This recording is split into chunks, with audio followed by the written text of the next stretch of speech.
சரி, இப்போது லாஸ்ட்டாக வந்து உங்கள் தொகுதியோட எம்எல்ஏவை நீங்கள் எப்போ பார்த்தீங்க?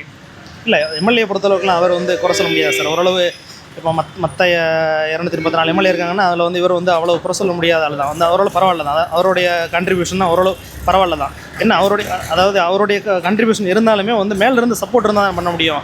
அவர் ஏடிஎம்கே கிடையாது, அவர் வந்து காங்கிரஸ் ரெப்ரசன்ட் பண்ணுறாரு.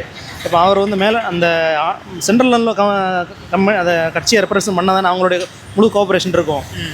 சரி, இப்போது அந்த மாதிரி சொல்லும் போது பிஜேபியோட வந்து ஏடிஎம்கே கூட்டணியில் தான் இருக்காங்க. இப்போ வந்து இந்த தொகுதியில் ப்ரெசென்ட்டாக வந்து இப்போது கேடிஆர் நிற்க போகிறாரு. அதுக்கு ஆப்போசிட்டாக நீங்கள் அதே சொன்ன சென்ட்ரலில் இருக்கிற காங்கிரஸ் ஆப்போசிஷன் அவங்களும் நிற்க போகிறாங்க. இதில் நின்றால் உங்கள் சப்போர்ட் யாருக்கா இருக்கும்? ஏன்னா நீங்கள் சொன்ன ரெண்டுமே இதில் நிற்கிறாங்க.